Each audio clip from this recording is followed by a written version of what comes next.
This segment brought to you by the Western Kansas Wildlife Travel Center in Oakley. You're going to hear me talking a lot today about Bent's Fort and eastern Colorado. And that's because Jake and I were out there a couple of weeks ago for meetings for the Santa Fe Trail Association.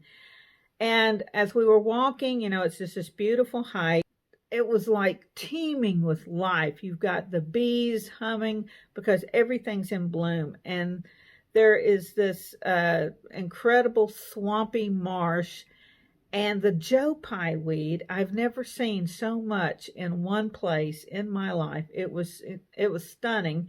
And it was surrounded like you had just planted a border at the bottom of those plants with buffalo gourd that were in bloom. So those beautiful squash blossoms, which is, what it amounts to.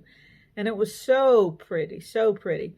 And of course, many of you remember that epic segment that Frankie C and I did on buffalo gourds a couple of years back. I don't think Frankie ever laughed so hard.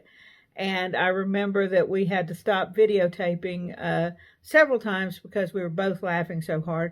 Who knew buffalo gourds could be so funny? So I sure wish Frankie were here today so that he could revel in the joy of the Joe Pye weed. Let's take a look at this amazing plant. I'm always in search of the common plants around us that we walk past, step on or over, mow down or pull up, that we should be harvesting instead. For these discoveries, ediblewildfood.com is a terrific source, and that's where I found the truth about Joe Pye weed.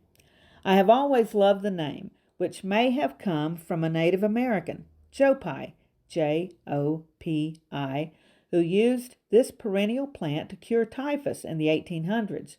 According to the website, Joe Pye weed is indeed a wild edible plant that is an herb, a wildflower, a butterfly plant, and looks great in cultivated flower beds.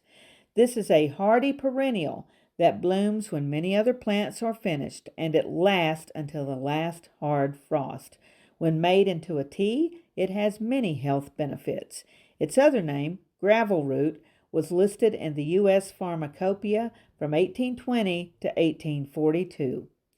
Joe Pye weed boasts beautiful plumes of lightly scented pink and sometimes purplish flowers at the ends of stems all summer. It can reach several feet tall and is often found in moist woods, fields, marshes, damp thickets, and along stream banks. The entire plant can be used, including the root. The leaves and stems can be harvested in the summer before the flower buds open and can be dried and stored for later use. The roots are harvested in the autumn. Fresh flowers can be used to make herbal tea.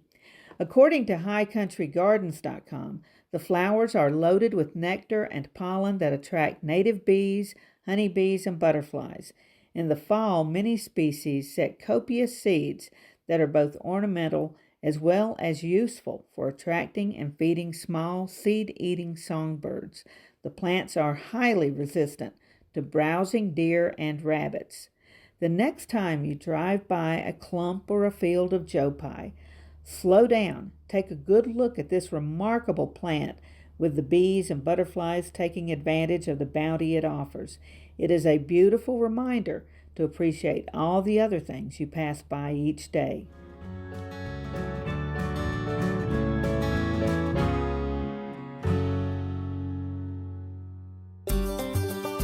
Welcome to the Western Kansas Wildlife Travel Center, right here in my hometown of Oakley, Kansas. We're the front door of Western Kansas, located on 3 main highways, I-70, US 83, and US 40. And all those roads lead to history, beautiful scenery, and adventure, no matter which direction you go. We now have an IHOP. That brand that you've trusted up and down the road in all your travels is staffed with local folks, real people, just like you and me, and we're waiting on you to join us. So for fun, adventure, fuel up, fuel your body, and let's have some fun.